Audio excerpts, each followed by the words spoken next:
আমাদের জীবনে সফলতা না পাওয়ার অর্থাৎ সাফল্য না পাওয়ার যে কাজ কারণগুলো আছে সেগুলো নিয়ে যদি একটু আলোচনা করি আপনাদের বিষয়গুলো ক্লিয়ার হয়ে যাবেন।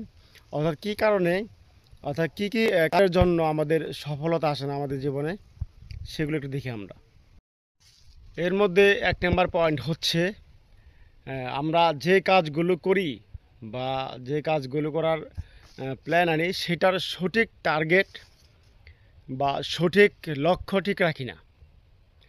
অর্থাৎ কাজটা আমরা কোত্থেকে শুরু করব, কোথায় গিয়ে থামবো, কোথায় কী করতে হবে, অর্থাৎ কোথায় একটু আগাতে হবে, কোথায় পিছাতে হবে, অর্থাৎ এরকম যেটা লক্ষ্য আছে বা টার্গেট আছে সেটা ঠিক করতে ব্যর্থ হই। আর যার কারণে আমাদের এই সাফল্য পাওয়ার মূল পথে এটা বাধা হয়ে দাঁড়ায়। আরও কারণ হচ্ছে যে আমরা সঠিক সময়ে সঠিক পদক্ষেপ নিতে পারি না, অর্থাৎ সঠিক অ্যাকশনটা নিতে পারি না। যখন এই মুহূর্তে আমার একটা গুরুত্বপূর্ণ কাজ আছে, সেই কাজটা করা দরকার, সেই কাজটা আমি কী করলাম, ফেলে রেখে দিলাম এবং প্ল্যান করলাম যে আমরা এই কাজটা পরবর্তী করবো। অর্থাৎ সকালের কাজ দুপুরে করা, দুপুরের কাজ বিকালে করা, বিকালের কাজ পরের দিন সকালে করা।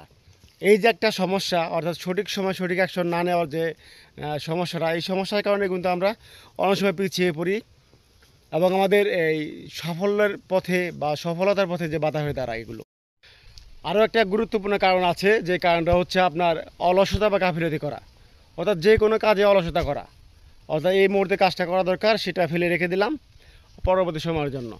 অর্থাৎ কাজ করার আগ্রহ কম থাকা, গাফিলতি যখন গায়ে গায়ে মানে গা সারা ভাব আর কি, যা বলে দায় সারা ভাব, কাজটা এখন করা উচিত ছিল সেই কাজটা আমি এখন করলাম না, ফেলে রেখে দিলাম। সফলতা না পাওয়ার বা সাফল্য না আসার পথে আরেকটা বাধার মধ্যে অন্যতম বাধা হচ্ছে সঠিক কাজ না করে অকাজে সময় ব্যয় করা। অর্থাৎ যে কাজটা গুরুত্বপূর্ণ বেশি, যে কাজটা এই মুহূর্তে করা বেশি, অর্থাৎ যে কাজটা আপনি আগামীকাল বা পরশু বা তারপরেও করলে চলবে সেটা নিয়ে মাথা বেশি কামাচ্ছেন। অর্থাৎ আজকে সকালের কাজটা বা আবার আজকে দিনের যে কাজটা গুরুত্বপূর্ণ কাজ ছিল সেই কাজে আপনি সময় কম ব্যয় করছেন। অর্থাৎ যেগুলো কাজ সঠিক কাজ সেগুলোর পিছনে সময় না ব্যয় করে আপনি অন্য কাজগুলো যেগুলো অকাজ বা যেগুলো পরে করলে চলবে সেই কাজগুলোতে সময় ব্যয় করেন। সফলতার পথে এইটা কিন্তু একটা চরম বাধা, এই বিষয়গুলো খেয়াল রাখা উচিত। সফলতার পথে বা সাফল্যের পথে বাধা হওয়ার একটা অন্যতম কারণ হচ্ছে দিনরাত শুধু স্বপ্ন দেখা, ঘুমিয়ে ঘুমিয়ে স্বপ্ন দেখা। কাজ বাস্তবায়নের কোনো লক্ষ্য নেই, কাজ করার কোনো লক্ষ্য নেই, পরিশ্রম করার কোনো চেষ্টা নেই, শুধু আছে শুধু স্বপ্ন। অর্থাৎ দিনরাত আপনি কী করেন, শুধু স্বপ্নে দেখে যান, শুধু স্বপ্নে দেখে যান, কিন্তু সেই স্বপ্ন বাস্তবায়নের যে লক্ষ্যে যে কাজ করতে হয় বা কাজ করতে হবে সেদিকে আপনার কোনো পদক্ষেপ নেই, সেই দিকে কোনো আপনার ভ্রুক্ষেপ নাই।